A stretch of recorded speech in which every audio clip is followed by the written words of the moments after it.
Hello and welcome back to Simply Greg's EV. Today we are in beautiful southern France, and as you know, in Canada right now there's a bit of this backlash with EVs that we don't have enough choice, especially from European or Chinese automakers. So we came to France to drive one of these European EVs.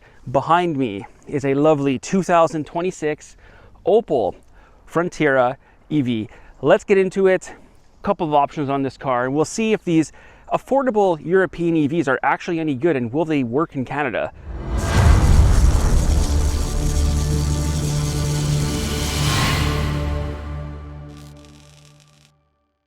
This is a 2026 Opel Frontera front-wheel drive SUV. So this is available in two battery packs, 44 kilowatt hours, which I believe what we have, and they also have a 54 kilowatt hour pack, range between 300 and 400 kilometers depending on battery size. Front-wheel drive, single motor, 113 horsepower. I'll be honest with you, right off the bat, that is not going to be enough for North America. I think around 150, 160 is fine. So here, this starts at roughly mid 20,000 euros, 24, 25,000 euros. This is a Stellantis product. As you know, Opel is owned by Stellantis now. So this is going to be the same vehicle as a Fiat Grande Panda, I believe. It's going to be the same vehicle as a Citroën C3 as well. Charging specs on it, the usual, nothing fancy. 100 kilowatt DC peak, 11 kilowatt AC, which is perfectly fine. And you know what? It doesn't look too bad. It does look a bit generic, boxy SUV, but it does have some cool attributes to it, such as the suspension. They actually did a good job on the suspension tuning. Feels very European, very tight. Steering feels good, maybe too much of a dead zone. We'll just come around back here. Again, this is a very simple, very entry-level EV. You don't have any of the, how should I say, performance aspect of it. This is just a good A to B vehicle if you're into that sort of thing. And right now in Canada, as you know, we're missing a lot of these sort of EV diversity, cheaper EVs. There's really nothing being offered too much, but this is quite practical. Look at all the room back here. Tons of room. I know it's been a while since we've done one of these reviews where I'm on camera. Tons of room, of course, because we are in Europe. You have your charging cable, that's separate. But yeah, there's plenty of room back here. Lots of storage under here. Build quality, I mean, look, if you're comparing it to some of the Chinese vehicles in this price range, I think it was roughly the same. It does feel a bit tinny in some areas, but so do the Chinese vehicles that we've had on the channel before. But again, in Canada, we're lacking a lot of that EV choice and diversity here. We'll come back around. We'll try to jump inside. Again, not bad. This one here is brand new. We picked it up from Six. It had 200 kilometers on it, so there's still plastic that's on it. But plenty of room on the inside. This is set up for me driving. I'm a big guy. There's no doubt about that. And I actually fit back here relatively okay.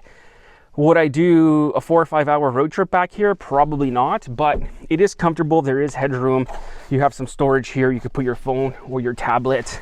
Let me extract myself from this back seat, and we got all our road trip snacks and everything inside.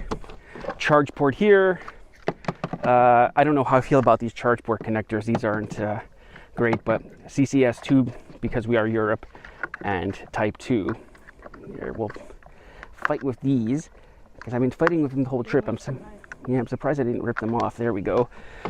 That went back in. Here, we'll come around to the we'll cover the infotainment and software suite on here. Yes, it has some of that. Again, not a bad place to sit. Nice steering wheel. This is more, like I said, an entry-level EV. This is not the usual luxury EV that we review on this channel, because simply where we live in Canada, and for North America for the most part, it's all luxury EVs. There's nothing in that really affordable price range these days, especially in Canada. I think if they sold this back home, probably, I mean, if they tried to keep it like 32,000 with a bit more power, I don't think the range is too much of an issue. It's more that power thing, as we'll see out on the road test. That's the biggest factor I find.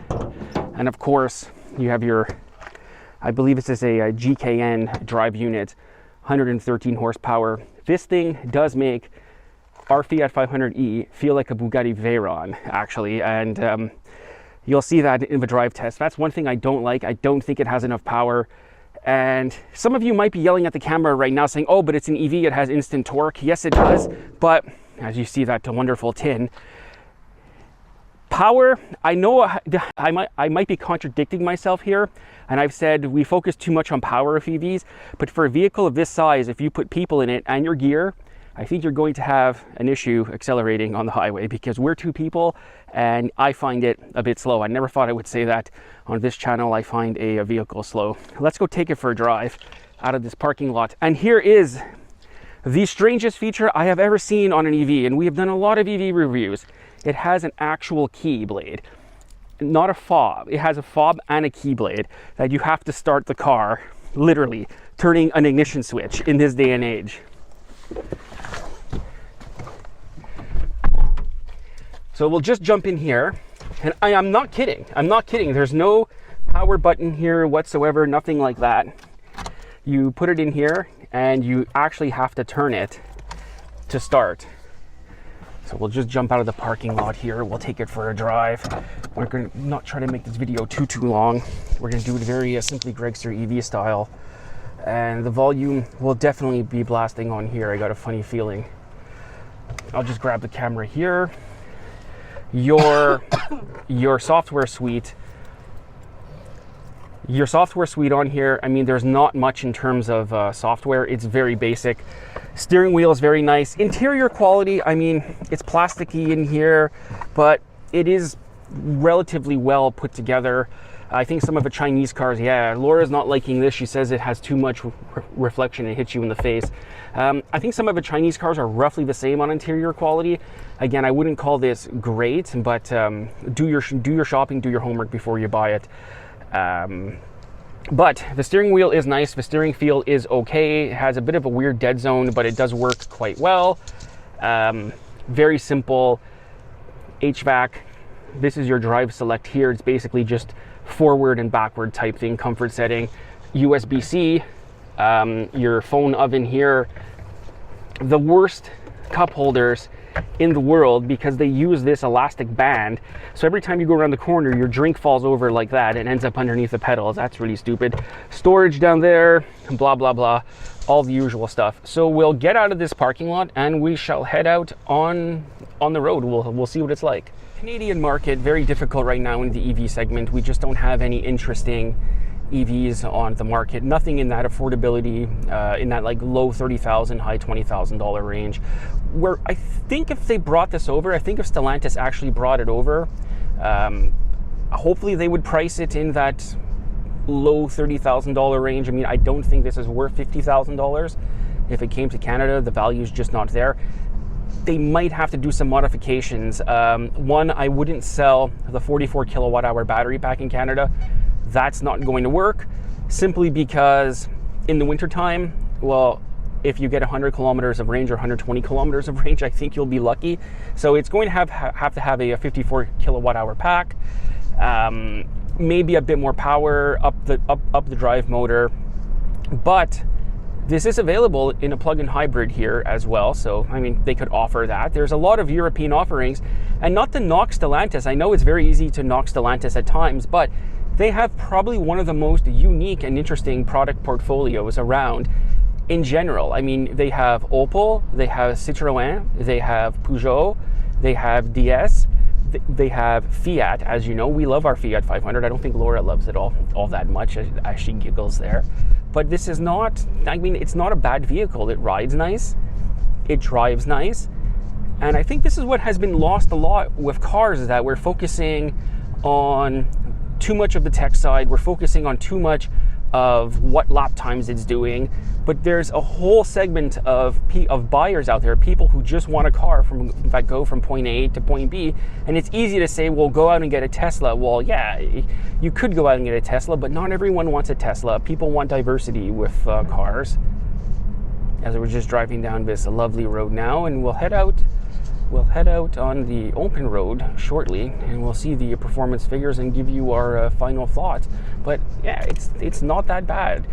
It's not that bad to drive. Not everything has to be 0 to 100 in 3 seconds flat, but I will admit this does need a bit more power.